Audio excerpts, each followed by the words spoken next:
Hello and welcome to Chapter 11. We'll be finding out today about how Europe reacts to the Black Death, not the disease itself, but afterwards. What happened to Europe? How did they cope? And what happens when we come out of a pandemic, a major episode of disease that leaves thousands of people dead? Well, this is what happened in Europe in the latter portion of the 14th and the early 15th century.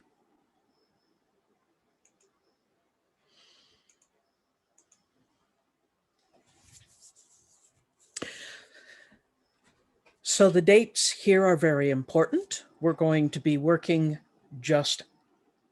at just after the Black Death and for about a century after that.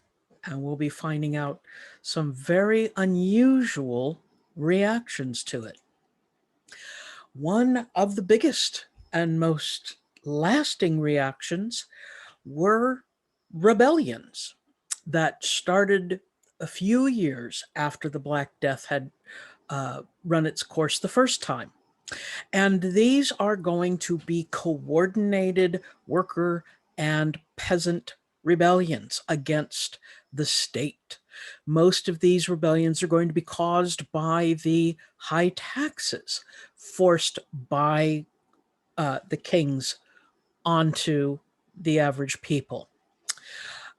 So this 14th century, because of what happened, is going to be a moment of crisis, but also a moment of opportunity for many people.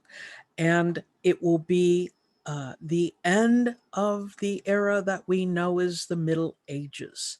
And we will be starting on a new era, the Renaissance, which we'll discuss in great detail in chapter 12. But we lay the groundwork in this chapter.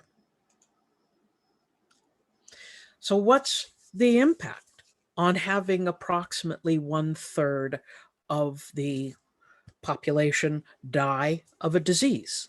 Well, there are fewer people working the land, but also a falling demand for grain. So economics plays a big role here. There are fewer people to do the labor, but also fewer people eating. And what happens is that the whole division of labor is going to change. Rather than putting a maximum amount of labor in the field growing cash crops such as wheat and turning every single inch they could into arable land, they're going to let places go fallow. They're going to allow the marshes to fill up. They're to fill up with water. They're going to allow the forests to come back. If you haven't mowed lawn for a while in Virginia, you see eventually you get trees. Well, this is how the forest is going to come back to Europe at that time. We'll also see choices of crops that in fact use far less labor, such as livestock. You can have a whole herd of cows and not that many people to work it, as opposed to lots of people planting grapes, for example. So on the hillsides where there won't be any more planting, we will see sheep, goats, geese, and cows come back into being raised, and consequently this is going to change people's diets. The diets will include such things as meat and dairy products, which will be a big improvement. Some of the small landholders and large landholders are going to begin to implement even more innovations as we go on along. We're going to find more and more innovations, more and more ways to do more with far fewer people. And in Eastern Europe, or at least parts of Eastern Europe, it will be more difficult to keep the peasants on the land, and a different form of labor relationship is created known as the serfs. That's SERF, not SURF. They have nothing to do with riding the waves. They are peasants who come under contract to the land in such a way that they cannot leave the land. So they're not free to try to get other jobs or to move to other places. Uh, they are obligated to stay, and so are their families. And so, consequently, this happens in places like Hungary and definitely in places like Russia.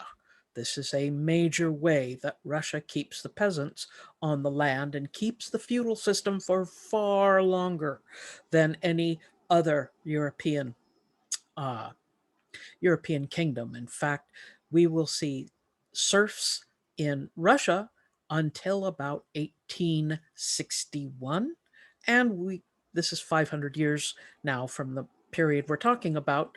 And in Hungary, there will be certain areas where serfdom won't be abolished until about 1880. So it's a long time, many, many, many generations trapped in these obligations to the holders, to the landholders. Cities are going to feel the impact.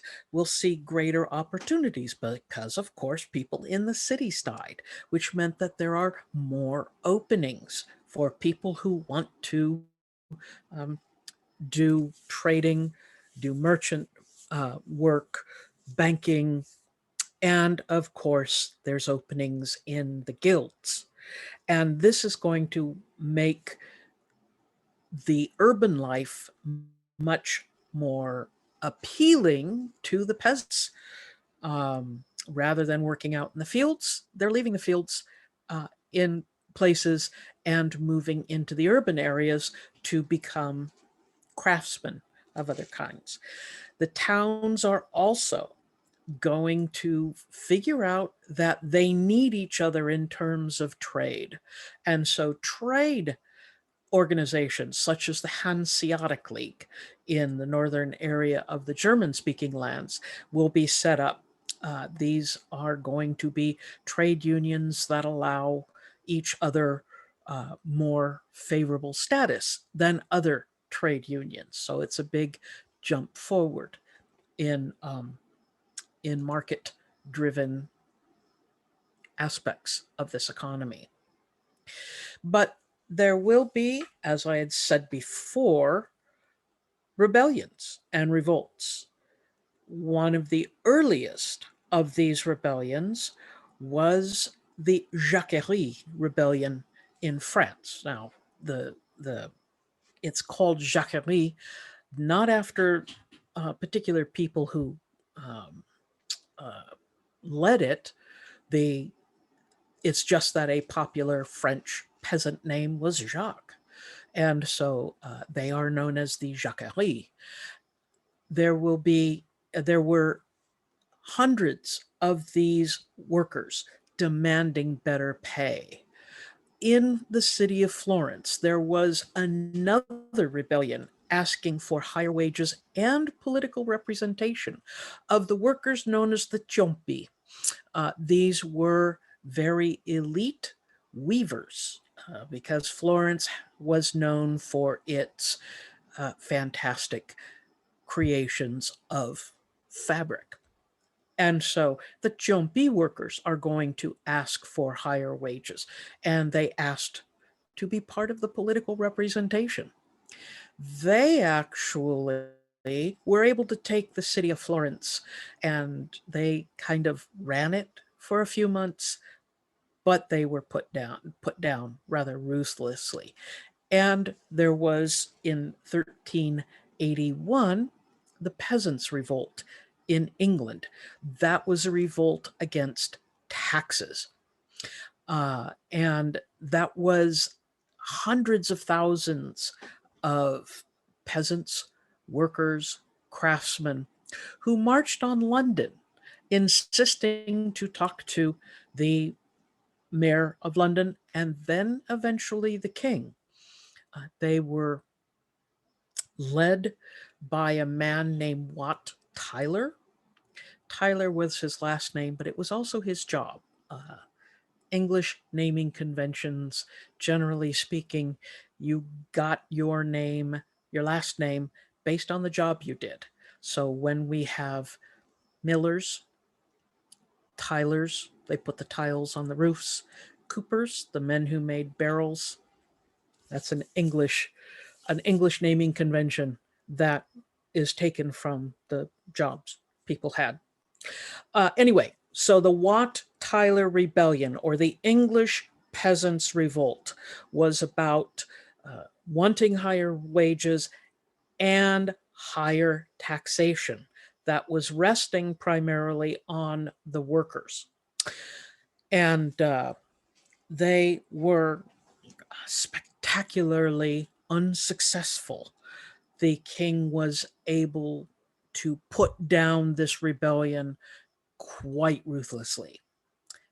But the seeds were planted for ideas that are going to come ahead. The social and political unrest was mainly part of the self-confidence of urban workers and villagers who wanted to take advantage of the new economic conditions after the plague, the capability of making more money, the idea that there were more openings, the desire to have some say in government.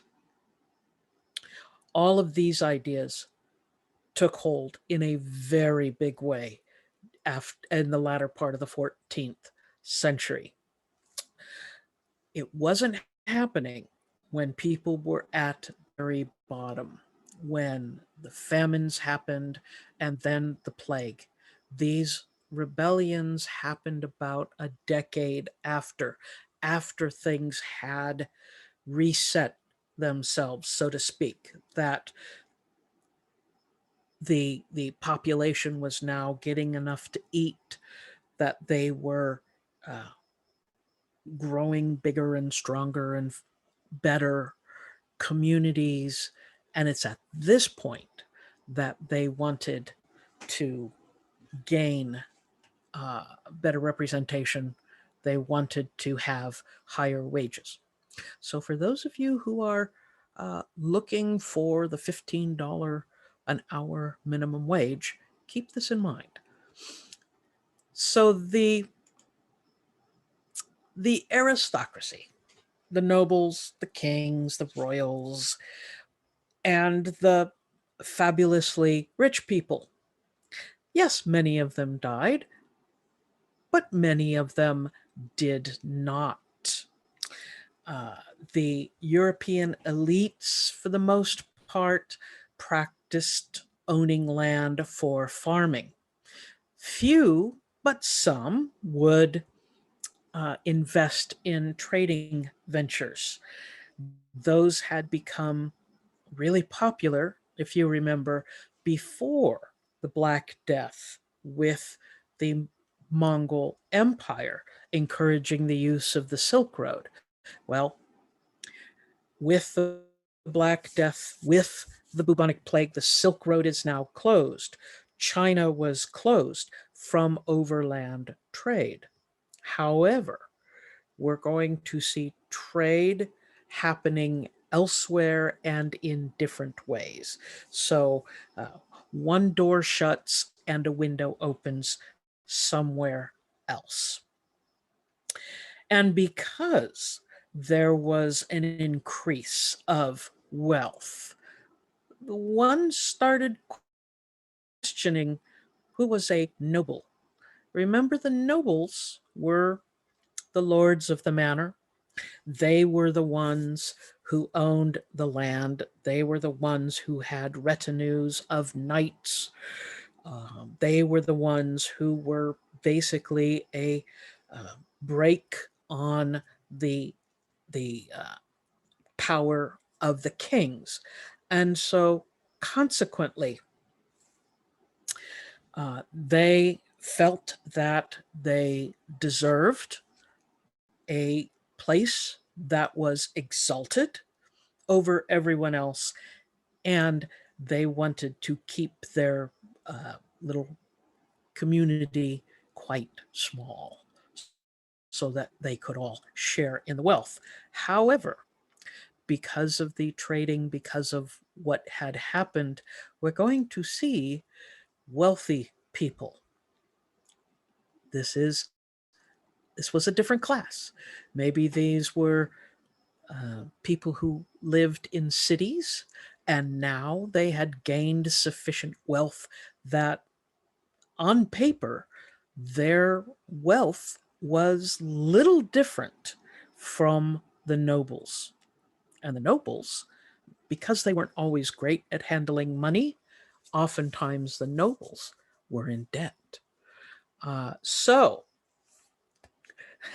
and the aristocracy knew that. And so, one way to set oneself apart was through conspicuous consumption.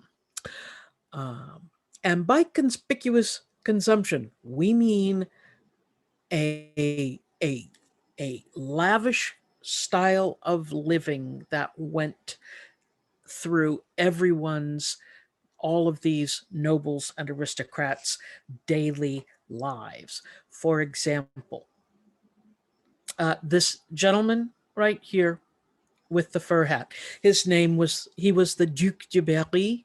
He is the man who had all of these paintings made, a lot of the paintings I have been showing you during the course of this class. He had a book made called the Book of Hours, which was illustrated with his paintings of his lands and his holdings and his castles. And one of the illustrations is of the Duc de Berry dining with a very special guest, a cardinal, a bishop. So he is having his servants lay out as fancy of a meal as he could get on gold plates. Everyone is dressed in absolutely gorgeous fashion, showing off what they have. In fact, you can see on this table seemingly gold vessels for display. They're not even being used, they're just being shown. So definitely we're seeing conspicuous consumption. And if you have any doubt, you just need to look at the little yip yip Paris Hilton doggies on the table. Anyway, um, so there, whether this meal happened or whether it was simply an illustration of what the Duke wanted to happen, or an illustration by the artist trying to get in good with the Duke by giving him seemingly this elegant spread. We don't know. That would take a lot of research, but you can see the concept of conspicuous consumption. The insistence of the chivalric code, which I had spoken about earlier, the virtues of knighthood. These are going to be burnished, these kind of credentials of being a knight, being a noble, that sort of thing. And books and songs are going to be created that will exalt this noble class and the knights. Alliances between the kings and the nobles are going to be far more close in this era, because we we see in this century that we are talking about. We see the introduction of a new technology, one that will change warfare forever. And this will make a huge change in the relationship between nobles and royals, because the nobles will no longer be able to have knights in the field because of this. So we'll talk about that in a few moments. So I said that there are going to be extensive writings. There were extensive writings about chivalry.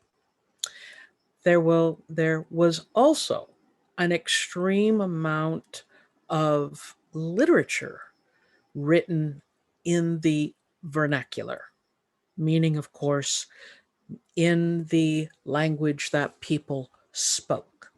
And it won't be just chivalry. It will be, it was thoughts about leadership. It was thoughts about human vices and virtues. And the reading public got larger and larger. More people are interested in reading what's going on. And it made a lot more sense then to be writing and reading in one's own vernacular, one's own language. A couple of the more important books were Boccaccio's The Decameron and Geoffrey Chaucer's The Canterbury Tales. The Decameron is a book Boccaccio sets in a small Italian city when the plague hits. And there was a group of teenagers who flee the city and try to live out in the forest in order to avoid the plague. Well, it is a book about what kind of mischief these people are going to get up to in the forest. Geoffrey Chaucer, on the other hand, The Canterbury Tales, wrote a poem. The book, The Canterbury Tales, was in poetic form, and it was about a group of pilgrims going to the cathedral at Canterbury in order to pray at the tomb of Thomas Becket, in hopes that they would receive a healing. But it is somewhat confusing as you start reading it until you realize what Geoffrey Chaucer is doing in the book. Because he spends a great deal of time describing all of the characters. There are 29 characters, and they all gather at an inn and decide to not just ride their horses to the Canterbury Cathedral. It'll take a couple days. But the innkeeper decides to go with them, and he proposes a contest. Every character will tell a tale, the Canterbury Tales, and tell 2 going to the cathedral and 2 on the way home. And then at the end of the book, the innkeeper would decide who told the best tale. So Chaucer spends a great deal of time talking about these 29 people on horseback heading to this pilgrimage. And they all sound funny in that they're supposed to be one way. We have a assumption that a nun, he talks about an abbess who is supposed to be celibate and pious. And yet, when he describes her as being a very neat eater, having lovely clothes, carrying a pillow, a small pillow that has embroidered on it, "Love conquers all." And all of the characters, except for a couple, seem to be a little off. And that's because Chaucer is making fun of them. He is spending his time in the poem looking at the foibles and the follies of humans. He is not making fun of the religion. He was a very good churchman, but he is making fun of the people. Sadly, we do not know how the book ends. He dies in the middle of writing it. So we do not know who won the dinner. But it is an interesting book to read, and it gives one an extremely close understanding, or a better understanding, of what the people were like at the time. I will talk about this in class. I also have a video that's up on the Canterbury Tales that you're welcome to watch. So we saw at this time professional writers. Now, remember, this is a time before the printing press. If you were a professional writer, you had to do it by hand or hire someone else to do it by hand. And so to sell a lot of books at this time, sufficient to make a living, was a big deal.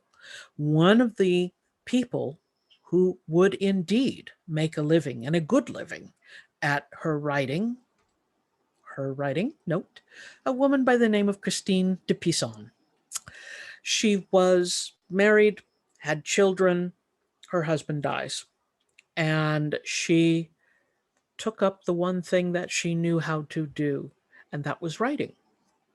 And she literally, she became the J.K. Rowling of the woman who wrote Harry Potter. She became the J.K. Rowling of her day because her books were extraordinarily popular. And some had political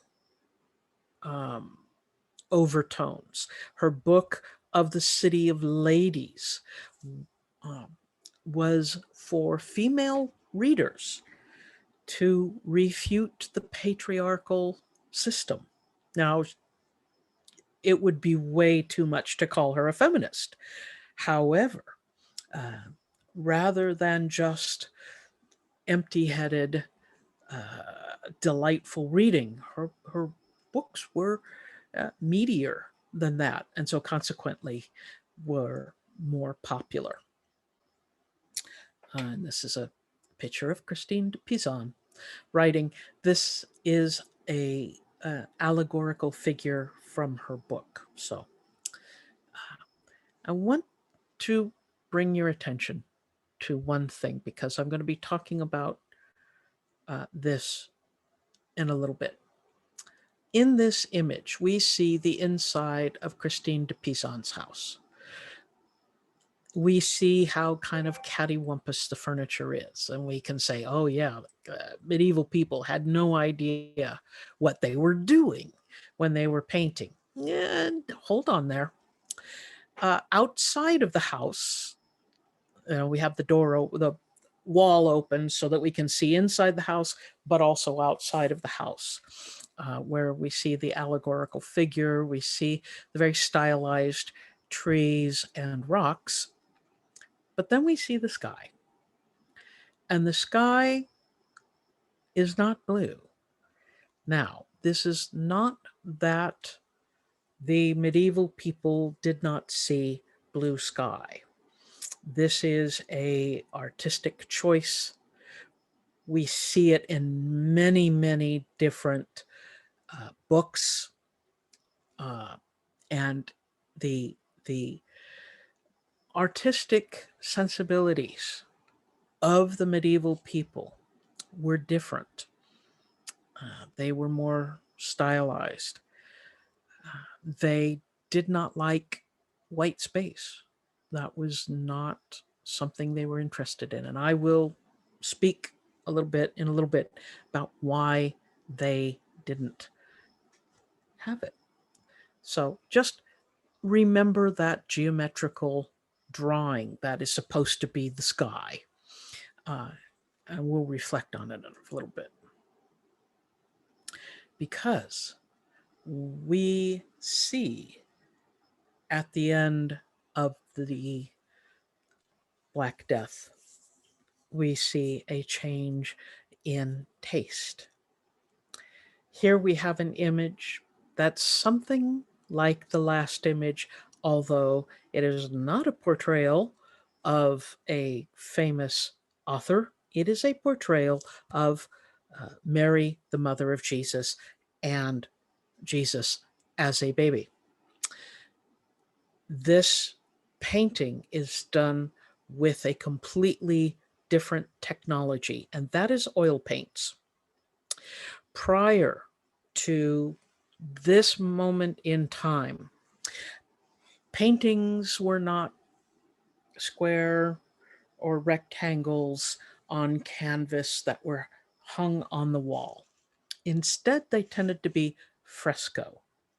Fresco means fresh in Italian.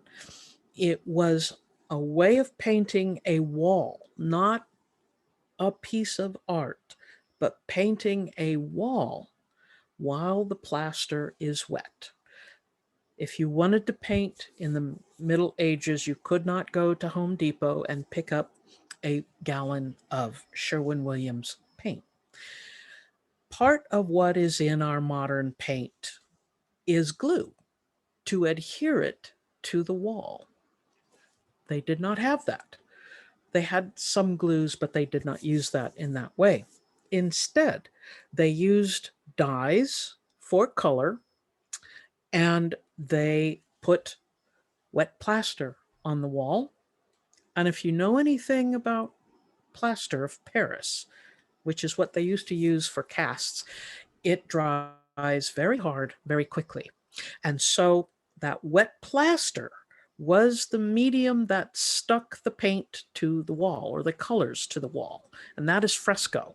You basically put on some wet plaster and you paint it with your dyes as quickly as possible, because it's going to harden and dry. But it means that those colorations are there in a very permanent way. And there are frescoes that date back to the Middle Ages, date back to this time, that are still visible in certain churches and homes. And we actually found part of a wall that was painted in a bar in a Czech city called Prakatice. It's very old. It's a building that was made in the medieval times, and some of the plaster had fallen off. And behind that plaster was the geometric patterns that were painted on the wall. See, this is what I mean by the medieval people didn't have plain white walls if they could afford to paint. And what did they paint on the walls? Something that they could paint quickly, like this kind of background.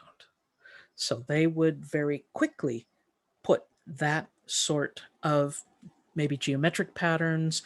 The wall we saw was simply four-sided diamonds in a pattern, and they were green and kind of a purple.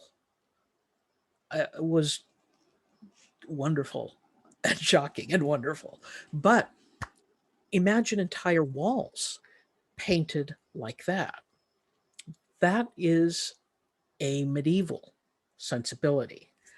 Now, as we get to moving forward with oil paints, using oil paints is different. You would not use oil paints like I had mentioned before on a wall. They're too expensive. They were very, very expensive. But you could make smaller boards, or later we would make canvas. And because they were smaller, they could be made in a studio. They did not have to be made in place. An artist could spend a lot of time working on them. Oil takes a very long time to dry. Oil paints take a very long time to dry. And so an artist can work it and work it and work it until they get something that they like. So rather than painting as quickly as possible in the fresco, in the wet plaster, you have artists in their studios with much smaller works that they are able to work on for a very long time. And then your wealthy patron can come in and say, oh, I like that, or I like that. It gives the artist quite a bit of power. So change over to this oil painting meant that if a wealthy patron had purchased this magnificent oil painting, such as the one we see here, and he possibly took it home and then wanted to hang it on this wall that we would consider very garish, but hanging up on the wall, it would not show out. So how do you make it show off? You paint the wall. You get rid of the old medieval plaster and paint it a nice shade so that your beautiful artwork stands out. So that's the kind of changes in visualizing reality that will happen between the medieval age and the Renaissance. So, I mean, these are two very, very different images, and they are not that far apart time-wise. Another thing that will be happening is the rebirth of theater. When the old Roman Empire became, Christianity became the state religion, theater was banned, closed, no more, because it was too closely associated with the polytheistic theater of the ancient Greeks and Romans, and it was too closely related to gladiatorial combat. And old Roman comedy had a lot of very bawdy humor. That's B-A-W-D-Y, which meant it had a lot of sex in it. So the church said no. However, when we fast forward to the end of the medieval era, we will see an interest, a growing interest in creating pageants in churches where they recreate for example, the Christian Holy Week, or they recreate the story of the birth of Jesus of Nazareth, or they recreate these moments. And so these are the very humble beginnings of a new theater, a new theatrical movement. So as we talk about the end of the 14th century, the beginning of the 15th century, as the rebirth of theater, it is only 200 years until we get William Shakespeare. That's how big the change is over this period. That is very much an example of what this change would be like at the time.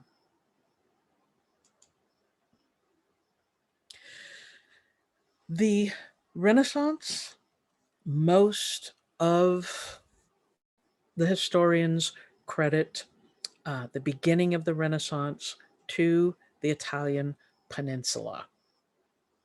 Okay, there were many things happening on the Italian peninsula that would encourage this. There were interesting authors. Francesco Petrarch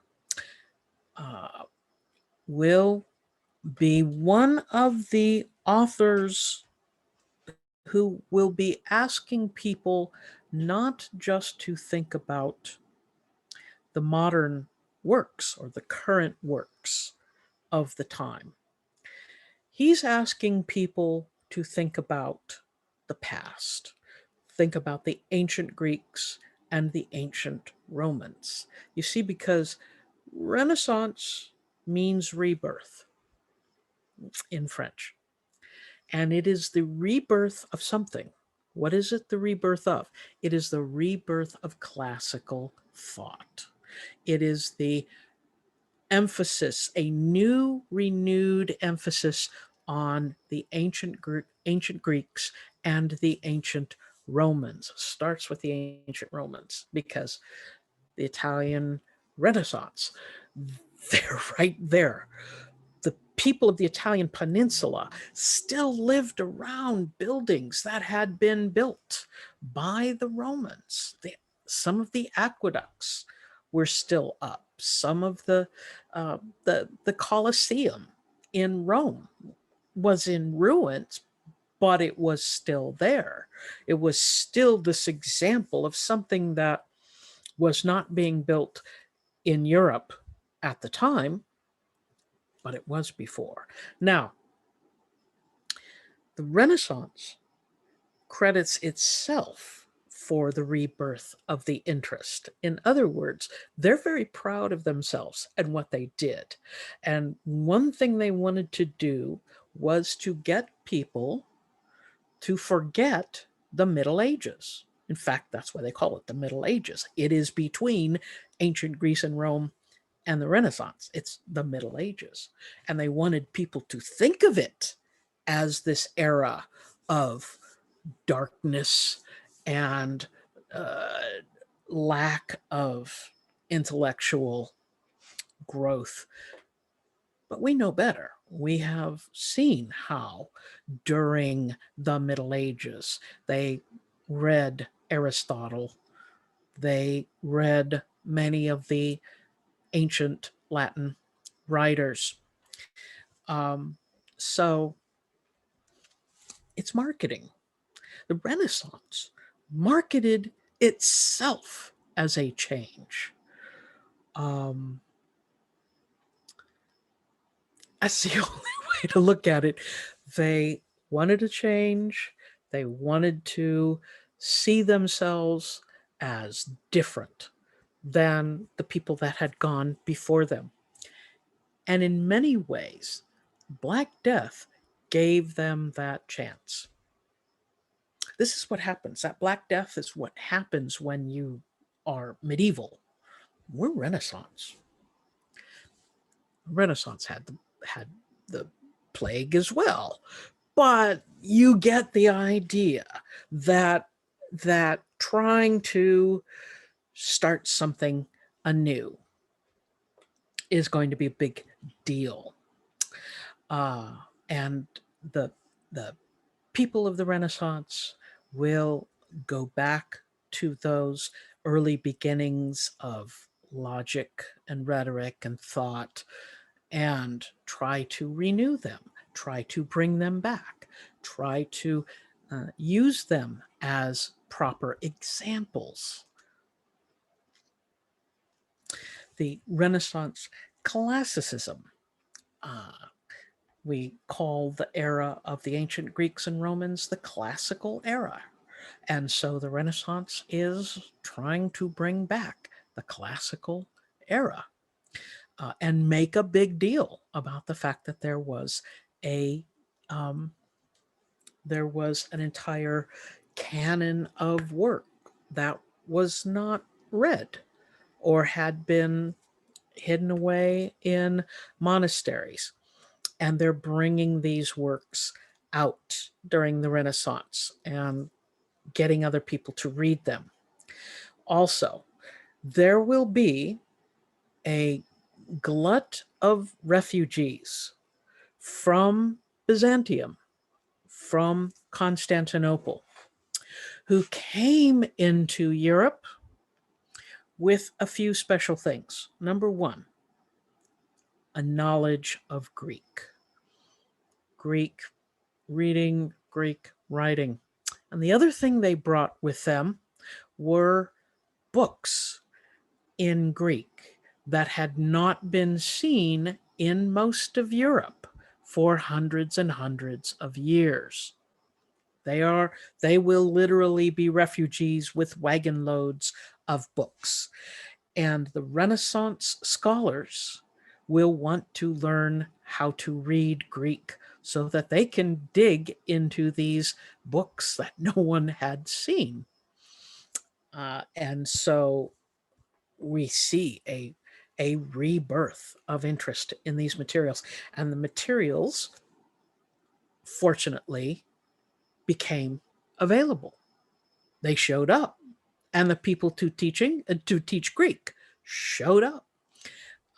And so the Renaissance focus will not be as closely focused down on spirituality, on theology, but they will be talking about other things: art, music, philosophy, rhetoric, those sort of things.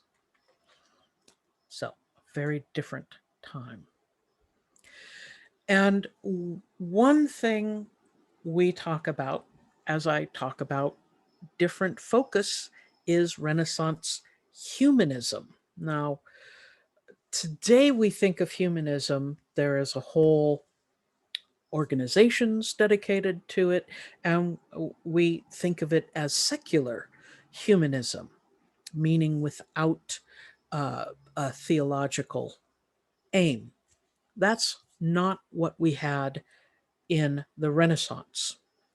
The the interest is going to be was focused on the ancient Greek and Roman writing to understand the human experience, to read the ancient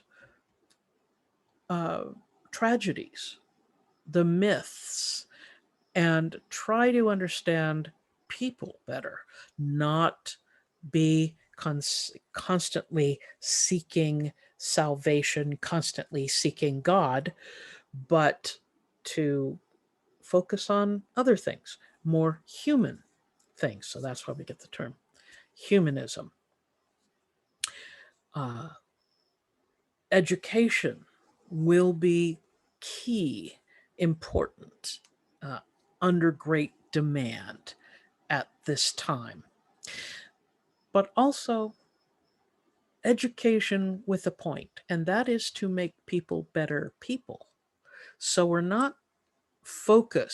they were not focused so much on how to get to heaven, but how to have a better world here. And they were looking to the older brilliant minds of the ancient world to see if there was anything there that could help them.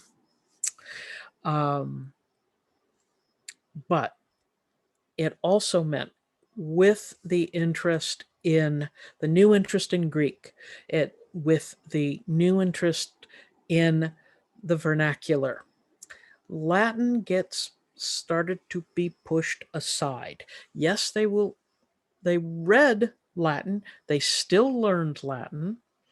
And if one was a well-educated person, one could read and write Latin and Greek, but mainly Latin.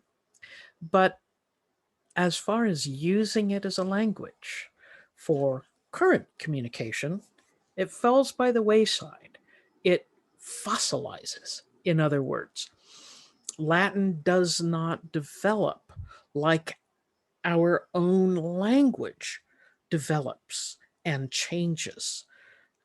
And our language changes a lot over time, very, very quickly.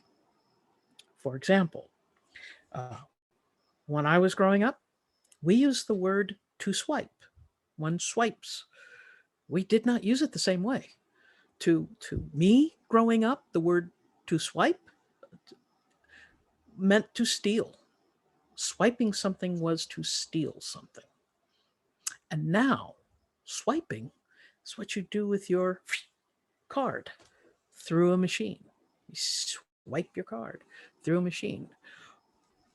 Same word, completely different meanings. Um, and so, a language that is not used frequently becomes fossilized.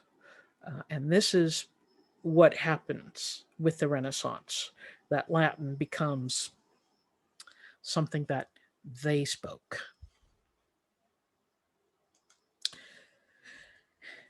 As I said, the Renaissance occurs in northern Italy or the Italian peninsula because the Italians, the people there, lived around these buildings. Heck, they might have even stolen the stones from Roman buildings in order to build their own homes. Um, there were still, pardon me, Roman tombs around. Churches were built on Roman temples. So if you ever went under a church, you would find a Roman temple. There were, it was right there, staring them in the face. And it was a way for them to feel special. There was no nation of Italy. There was the Italian peninsula and lots of little city-states and small nations and the papal states. And oftentimes they were ruled by somebody outside of their area. So to have something to be proud of is important. And they became proud of their ancestors. They were no longer seeing them as those pagans back then. My ancestors were cool. That's another reason.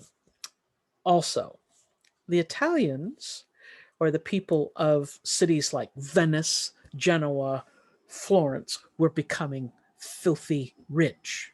Some of the people with trading. They're the ones that are investing in art. They're the ones buying book. They're the ones traveling. They're the ones putting money into architecture, putting money into art. So if you're a smart artist, you're going to go to where the money is. And that was Italy.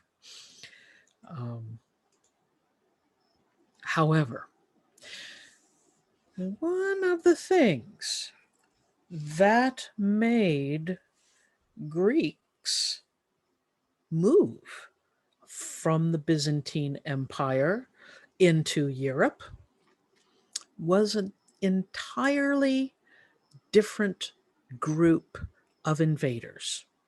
And those were the Ottoman Turks.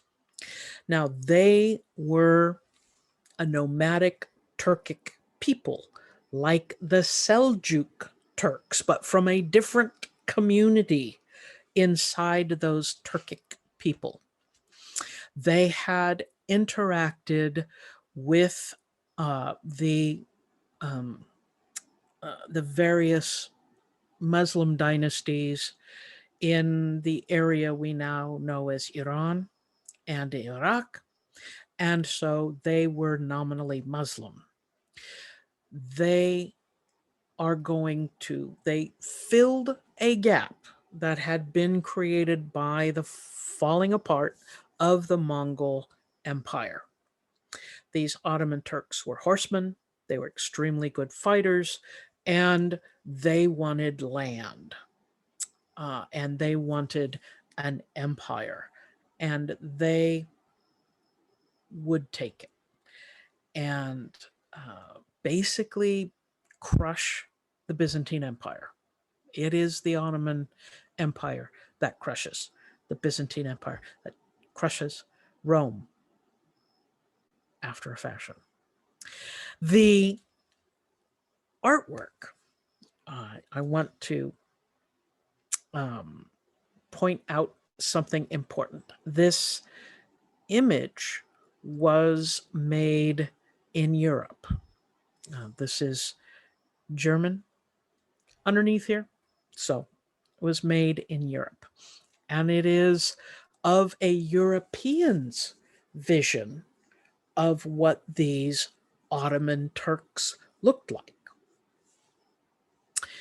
And we see on the displays the images of the Ottoman Turks, big white headdresses. Sometimes they've got a red part. We can barely see it. Big, bulbous white headdresses, to the point that the Europeans would exaggerate them, and they would be bigger and bigger and until it was ridiculous looking. Uh, this this white headgear was the headgear of the Ottoman Turks originally. They just weren't quite that crazy, but to a European, you wanted to say things about the Ottoman Turks, you just gave them bigger and bigger and bigger headdresses. The Ottoman Turks will go all the way to the Danube River, which is where Romania and Hungary are today. They will attack Constantinople a couple of different times. First in 1396, they will be driven off. In 1402, they will attempt to take Constantinople, but then they will be stopped by a different enemy in the east, Tamerlane, or Timur the Lame, who was a descendant of the Mongols. Tamerlane and the Mongols will become extremely important to India, where their descendants will become the Mughals, and add that chapter to India's legacy. But the what happens in the 15th century is that we see the growth of the Mughals in India.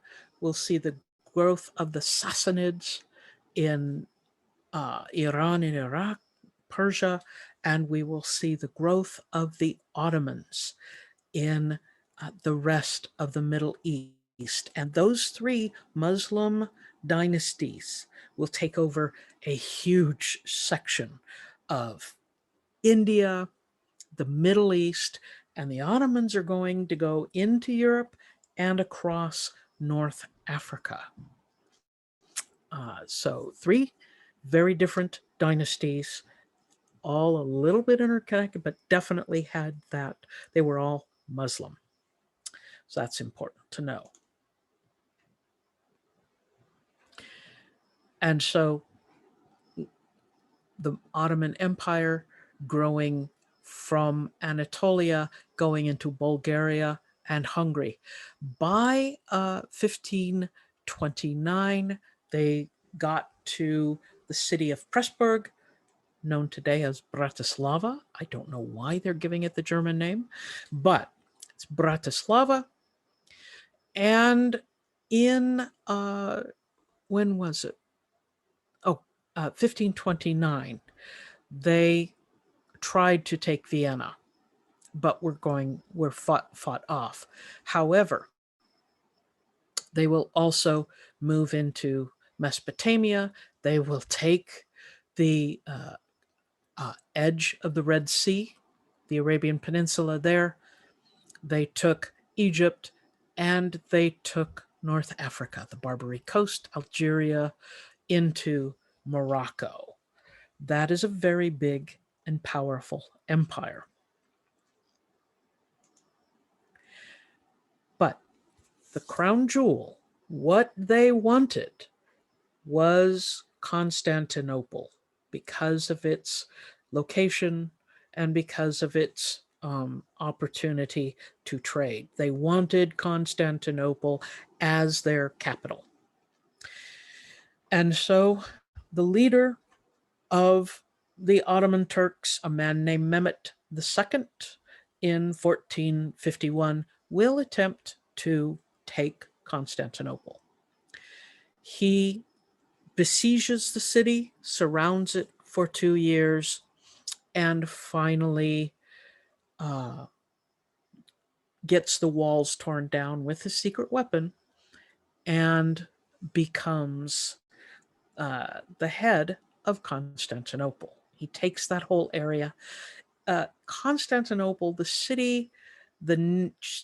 city's name will change several times over the years, but we now know it as Istanbul. So the city of Istanbul was the city of Constantinople. And when Mehmet took Constantinople and turned it into a Muslim city, and turned it into the capital of the Ottoman Empire, it is going to be a big psychological shock to the Europeans. It's going to push the Greeks in a couple of different ways, but one into Europe. So all of a sudden, they've got the material basis for the Renaissance.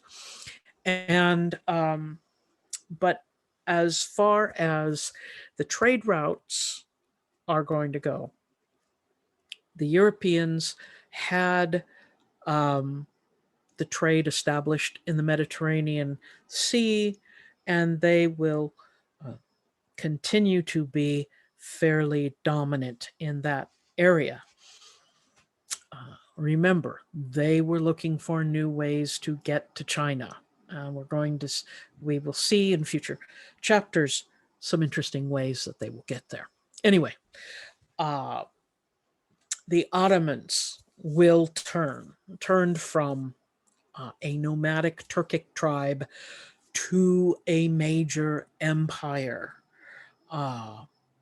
They will rule quite a bit of the Middle East and North Africa and into the Balkan Peninsula. And they will be there until 1917. So now this is a Muslim portrait of Mehmet II.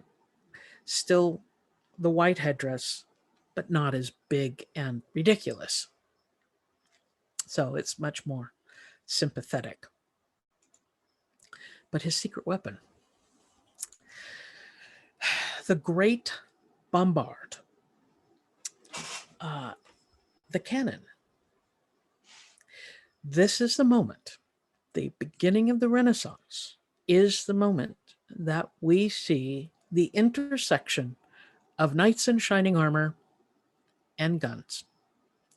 This is the technology that will change Europe and the nature of warfare forever. Now, cannons came first, smaller arms came later. But the Grand Bombard, this is kind of the second version of the Grand Bombard. Same basic dimension. This whole huge cannon, except that it was the original Grand Bombard was too long to move around. Just plain old, pardon me, too big. So when they recast it and remade a later cannon, they made two separate cannons that screwed together. It's, you can't see it here, but it is literally a screw mechanism that they screw together.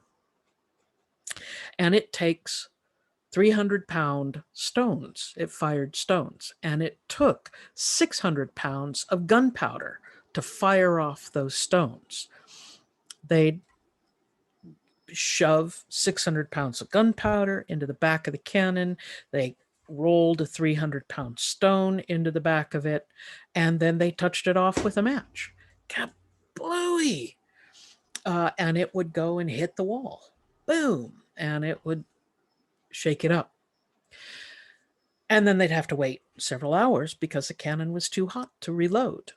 And then they would reload it and do it again and again and again. And eventually they brought down the walls with these cannons. Now, this cannon, this model of the Grand Bombard, also known as the Dardanelles gun, the British stole it. And it is near the city of Plymouth, England. It has a very nice museum dedicated to arms. And it's very cool. Anyway.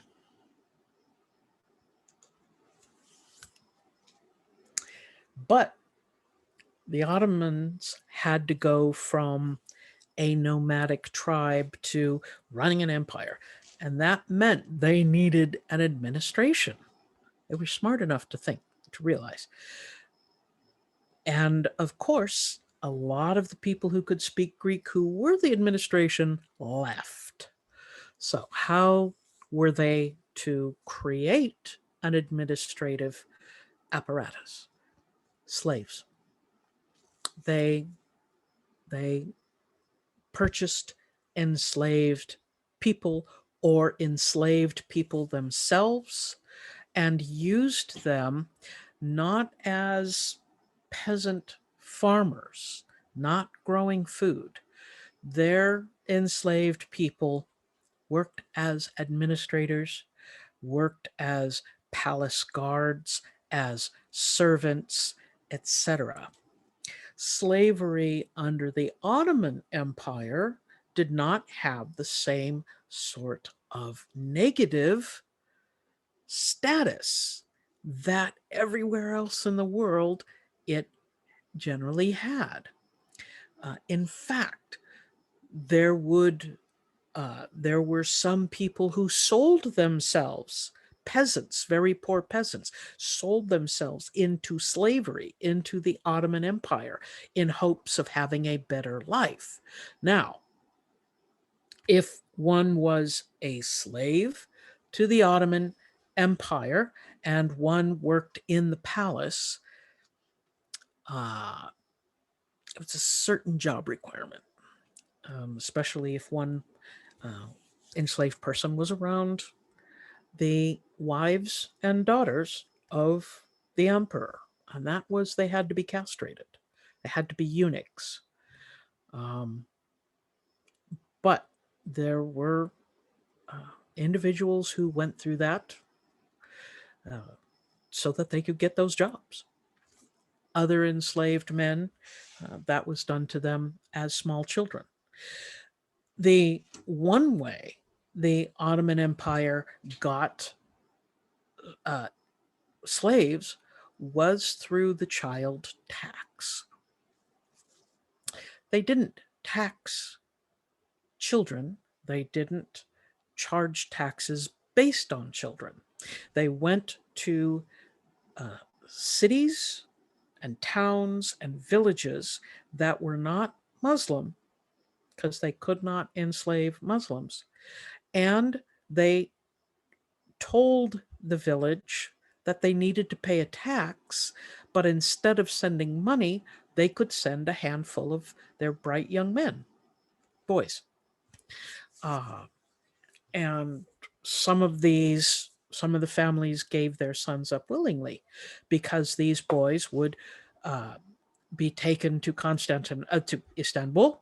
They would be educated, they would be raised, they would be trained to be the administrators of uh, of the Ottoman Empire. They would be extremely high officials known as the Janissaries. And so they would be very important and wealthy men growing up. So this was something that many people did willingly to see their hopes for their children improve for them. So there wasn't that kind of stigma attached with slavery. It wasn't the embarrassment that it might have been elsewhere and at other times. Um, but because Muslims could not enslave other Muslims, that many times Muslims were excluded from social and political advancement in the Ottoman Empire because they had not been brought up in the administration as slaves, enslaved people in the administration. Um, so, in many ways, the power in the Ottoman Empire was opened up to men of talent and ability, not just because they inherited their position. Business and commerce was also not in the hands, generally speaking, of Muslims. And even Jews found a place to go and be part of the Ottoman Empire when they had gotten kicked out of much of medieval Europe. So they benefited from it as well. The Ottomans were Sunni, Orthodox Sunni Muslims. Uh, they supported all sorts of religious and legal pronouncements, scholarly schools, and they were very tolerant towards non Muslims. But of course, with taking Constantinople, they were now over a lot of Greek speaking people, especially Christians. And the Ottoman emperor protected the leadership of the Greek Orthodox Church in Constantinople, in the city that is now Istanbul. So some of the Christians stayed under the Ottoman Empire, and they were, generally speaking, not harmed by living there. However, some of the royal family of the old Byzantine Empire would go to Moscow because there was something of a kinship between the Orthodox Greek Orthodox Church and the Russian Orthodox Church.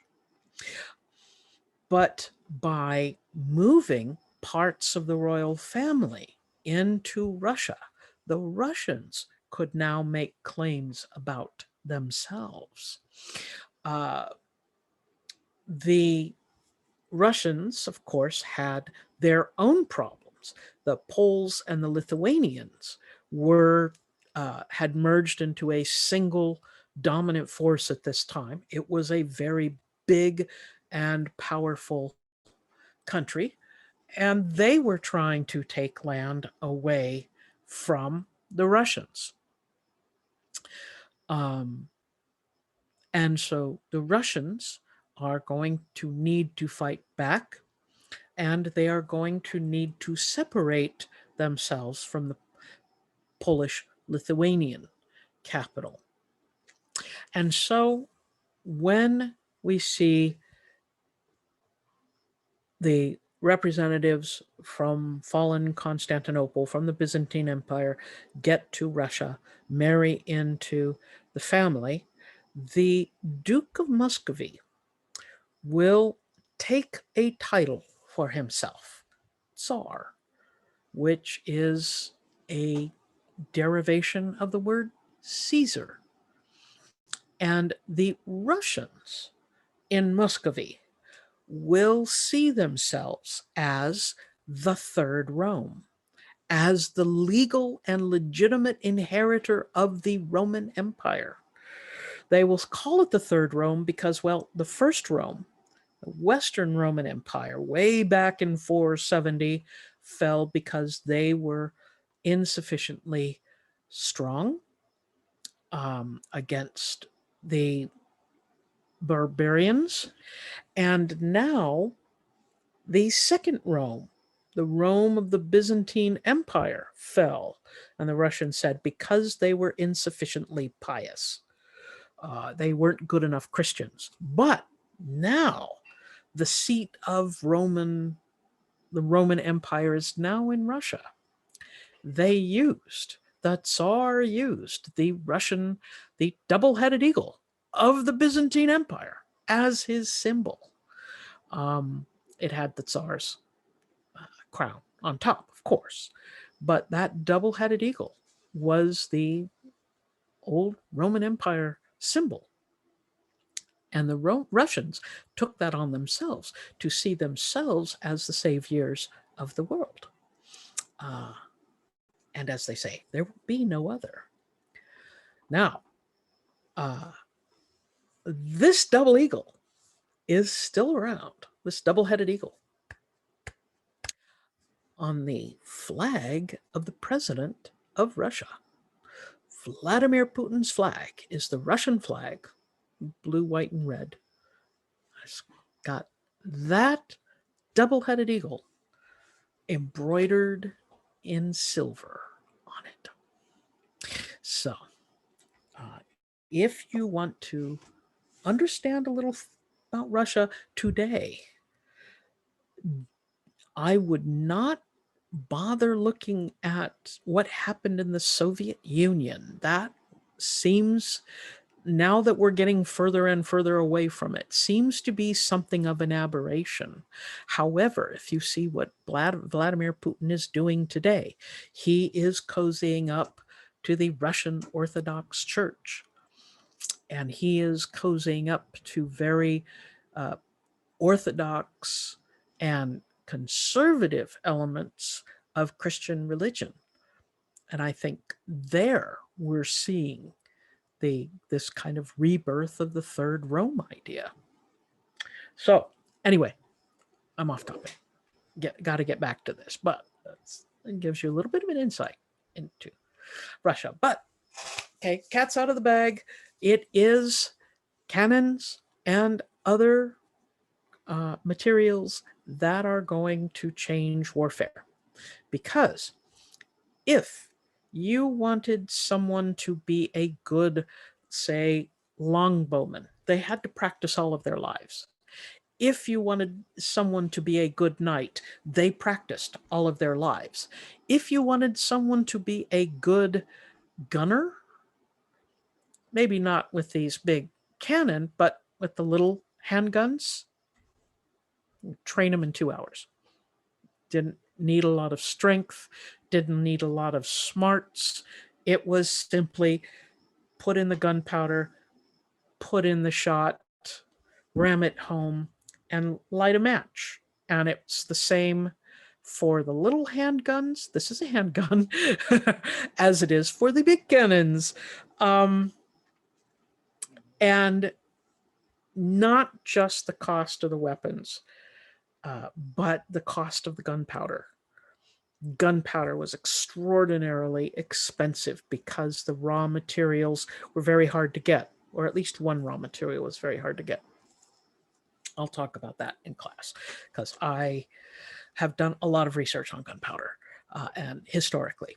Anyway, so because you wanted large mass armies that you could gather up and hand them all these handguns and say, go out there and shoot. And these guns were not hardly at all accurate because they were not rifled. They were just like teeny tiny cannons on a stick. You didn't aim like you do today with the big scopes and everything. No, no, no. You just pointed them in the right direction, and you have a lot of them.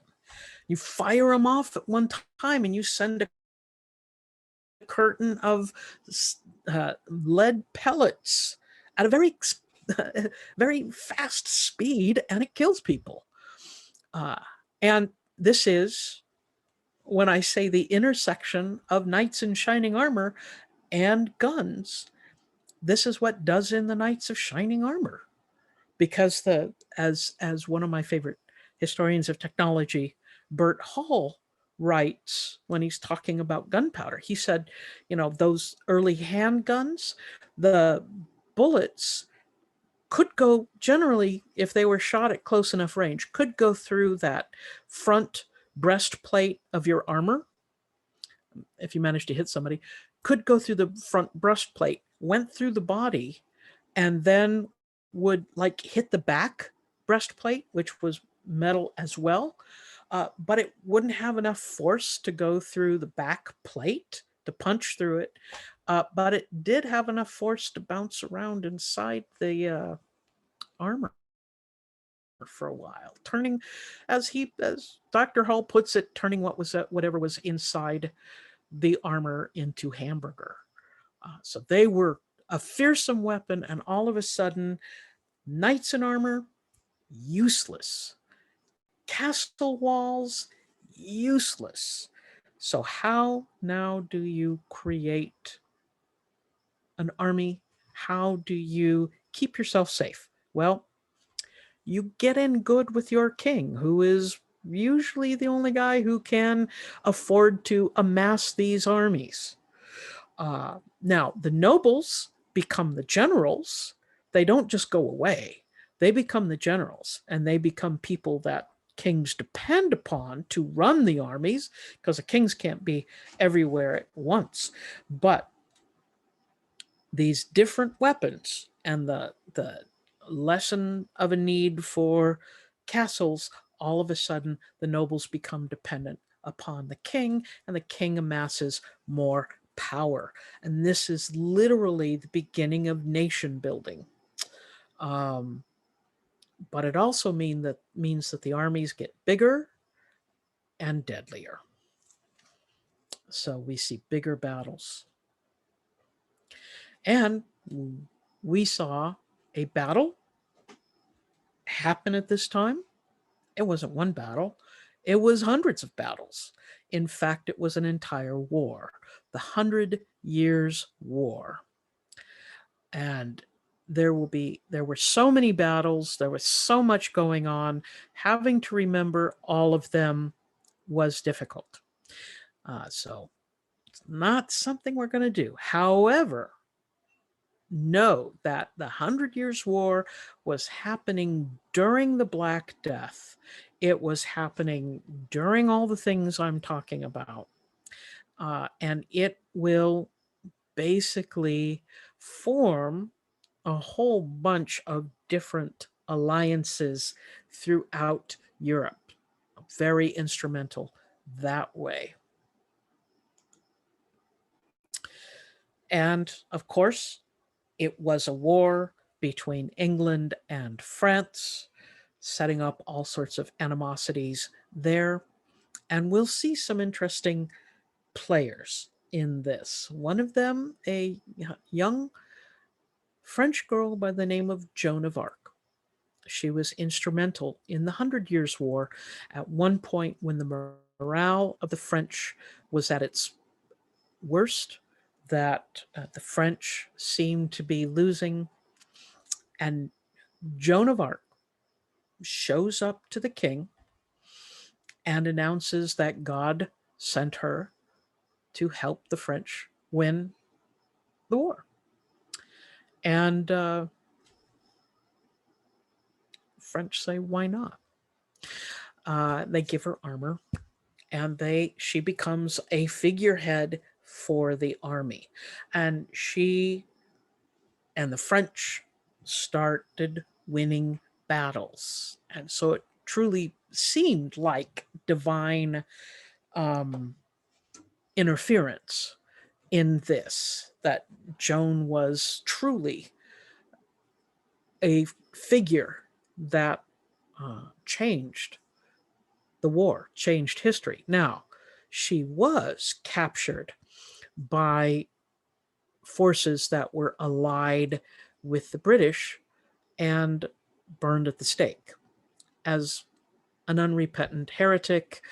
There were also charges that she wore men's clothing. Most of the charges were assumed to be made up. They just wanted Joan to stop. And so Joan of Arc is burned at the stake. However, if you go to the city of Rouen in France, you can see the tower where she was kept in, and there is a marker at the tower, and there is a marker a short ways away where by tradition she was burned at the stake. And there are always fresh flowers at that marker. The French still revere her as someone who was critical in their history. That was very important. So there's a lot of stories around Joan of Arc grown up, and there's been many films about her, etc. But definitely, she was an inspiration to the French. However, I had talked last chapter about the Babylonic captivity of the Pope, in which the popes had been in danger for their lives, and they left Rome and came to Avignon, France. And so for 70 odd years, we're in France. We're very much under the protection of the French king. However, this is going to create a lot of animosity in the rest of Europe because the Pope is supposed to be in Rome. So Gregory the 11th, Pope Gregory the 11th, was named Pope in Avignon. However, he made the decision to return the papacy to Rome. Everybody pack up and go to Rome. But he died soon after he got to Rome. And this meant that all of the bishops had to assemble and vote in a new pope at the Lateran palace. A crowd gathered outside where the popes were meeting the bishops were meeting to elect a new pope, and started chanting, started yelling, and implied that if the bishops did not put in place an Italian pope or a Roman pope, then the mob was going to kill them.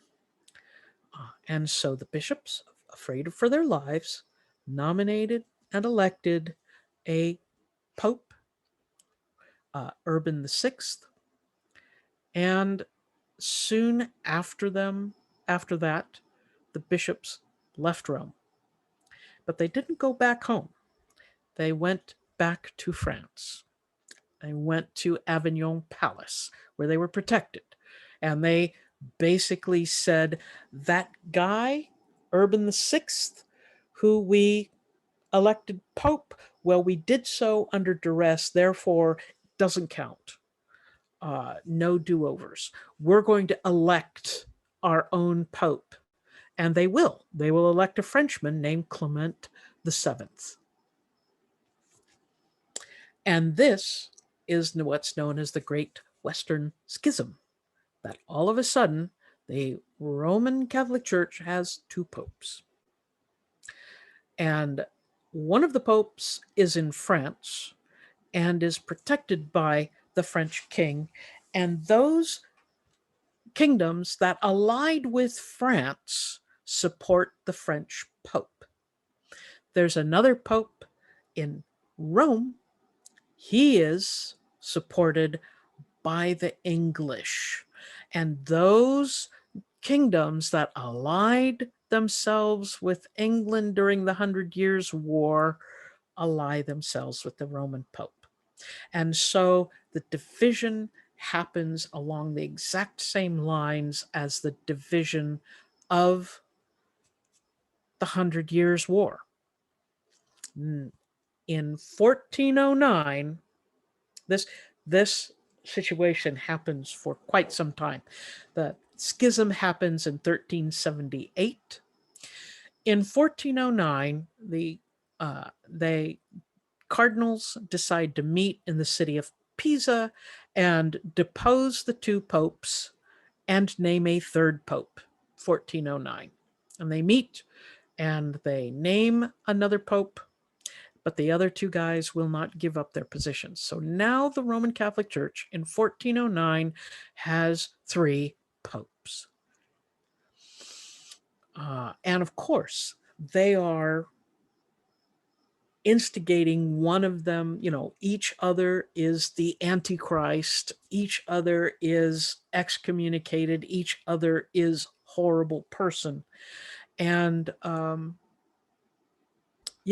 the craziness of how this develops.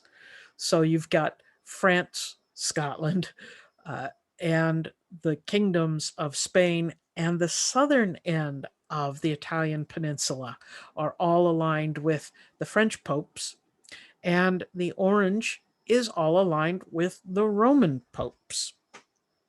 And there's a handful of places that go back and forth. So, and it's very obvious that the hierarchy of the church is in trouble. All this stuff happening is lowering people's confidence in the church. Now, these are two cartoons that were made at the time. They were painted on the walls of a particular chapel in Prague, and they were painted as signs that were carried in processions, and they were meant to embarrass certain popes. And you have a couple of monks having a bath in a bathhouse. And bathhouses, there were bathhouses in the Middle Ages. They were not reputable places, however. There were charges oftentimes that these lovely bath attendants were prostitutes. So you've got naked monks frolicking with bath attendants, not so good. But you also have another pope, and he is the papal crown. And instead of other churchmen, he is surrounded by a bevy of lovely ladies. Not exactly the situation you would want to see a celibate pope in. Okay, but if you really need to know how the artist felt about this pope, you need to look at the feet of the pope.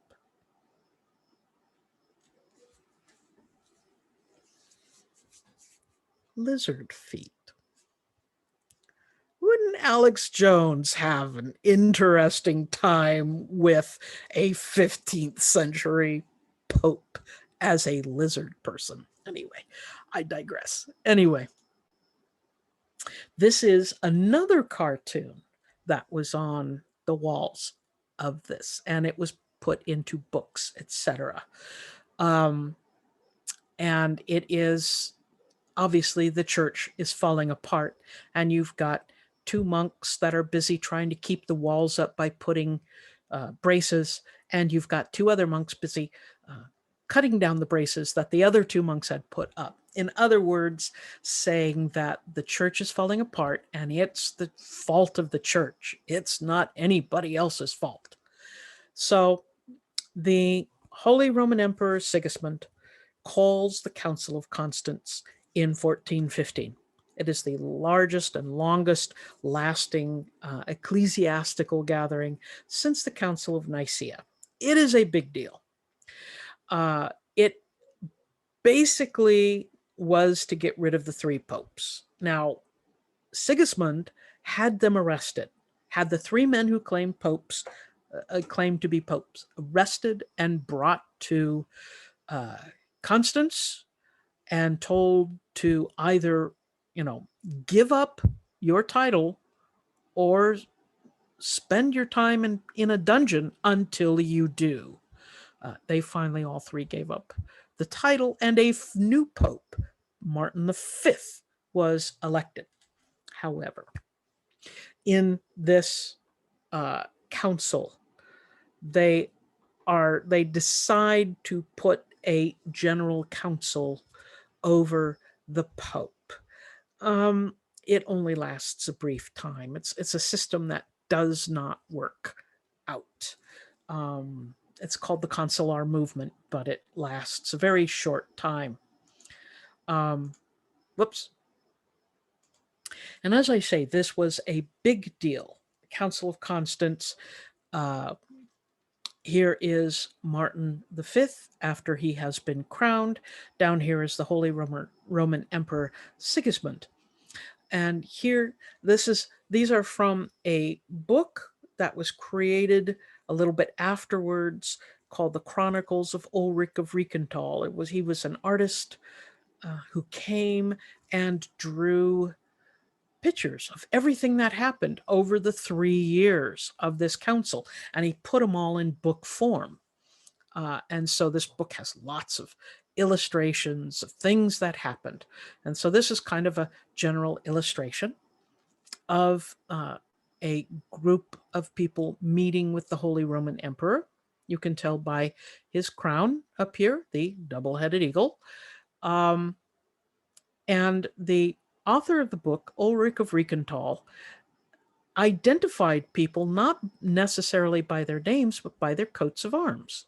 So you could identify everybody. The one person who is not identified is the scribe, a secretary, who's doing the work. He is not a noble, so he has no coat of arms, but I do want to point out he's wearing a pair of glasses. I love those. This room, by the way, is still in Constance. Still visit the city. It's in a museum in Constance, and you can visit and see some of these images, etc. It's very, very cool. Very beautiful city, right on the shores of Lake Constance in Switzerland. But the problems were there in the church. And there were many people who had alternative ideas how to reform it. Not just necessarily, let's get rid of all the bad guys, but let's fix the church. Let's see what is wrong with the church and let's fix it. And these reform movements started, some of them started in universities. One of the earliest of this reform movement is a professor by the name of John Wycliffe, a very crucial thinker in the Protestant, what will become the Protestant movement later on.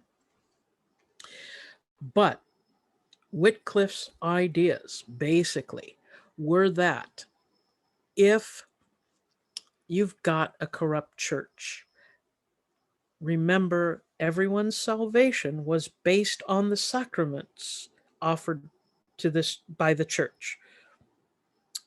Burials, marials, baptisms, etc., communion.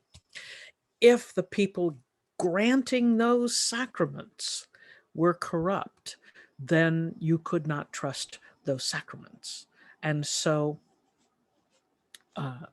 Wycliffe felt that something really had to change.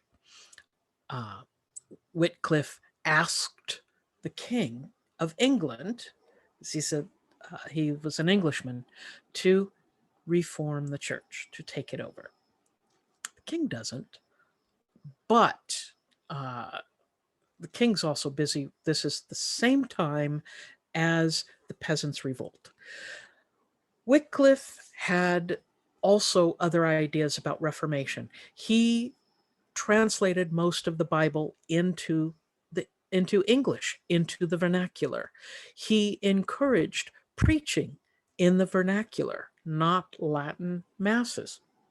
He, in fact, trained a group of followers that were known as Lollards, otherwise known as barefoot preachers, but known as Lollards, to preach in English and to go around England and preach the gospel in English, which was unusual. And they, the Lollards, will be important in the formation of the Peasants' Revolt. So they will be a force in England until the Peasants' Revolt. After that, they will have to go underground. So after that, we see Lollards in various places, but they were very much an underground movement. Wycliffe himself dies of old age. However, his bones will be dug up and burned at the stake as a heretic by the Catholic Church a little bit later on.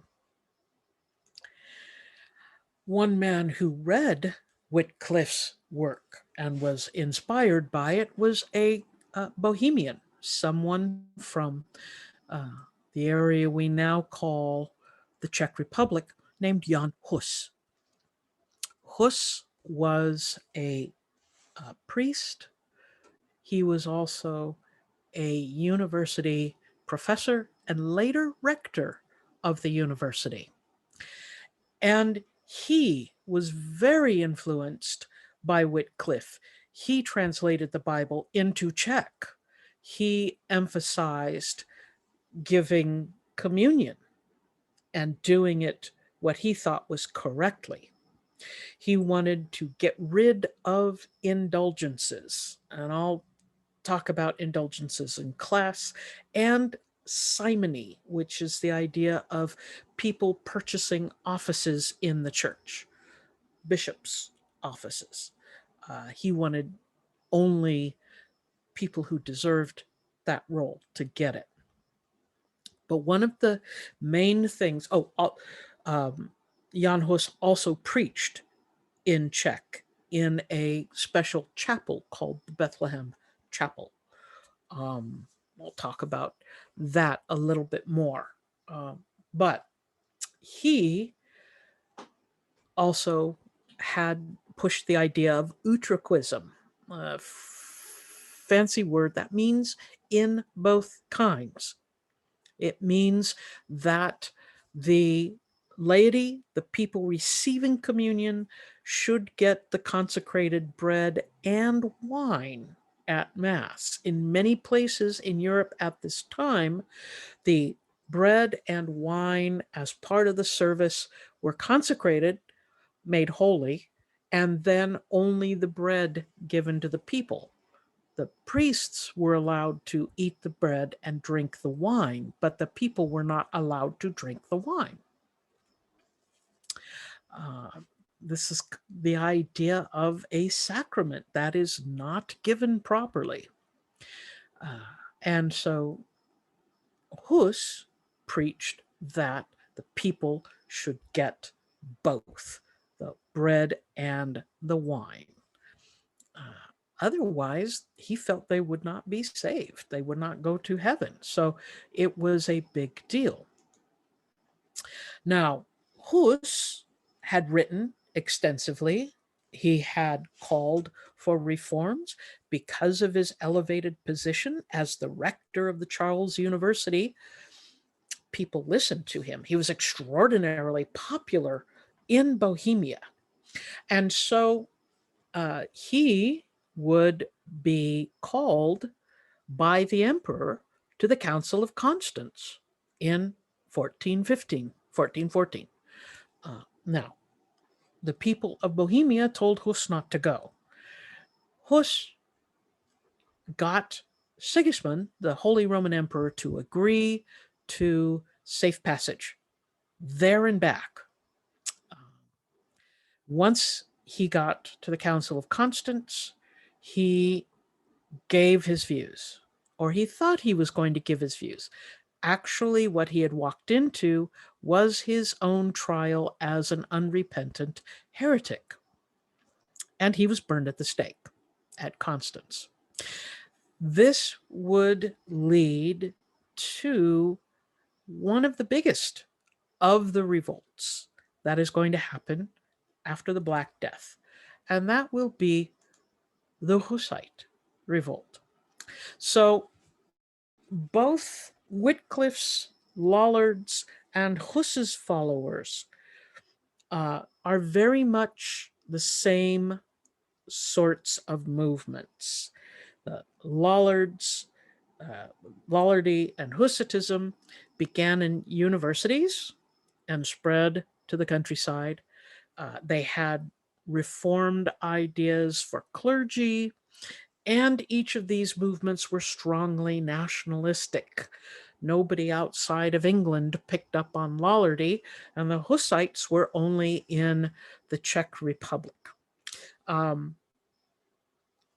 So I'm going to stop here because there is a revolution that I will be talking about in class, the Hussite Revolution. This is something my husband and I have made a couple of documentaries on. We made a documentary on the life of Jan Hus, and we made a documentary on the life of the Hussite Revolution, and the main revolutionary man by the name of Jan Žižka. And we shot them on location in the Czech Republic and went to the places where the battles were fought. And where all this happened. And so I will talk more about it in class. It is a piece of history that's very little known outside of the Czech Republic, although more people are getting interested in it. And it's something that we have done a lot of work on. So we have some special ideas about it, and we can give you some of the stories and everything. But that's the real crucial part of what I want to talk about in terms of that time after the Black Death, all the different rebellions, and the change of ideas that will become the Renaissance.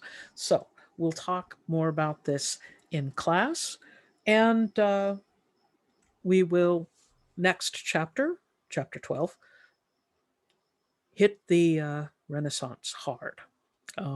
So I look forward to talking to you about that next time.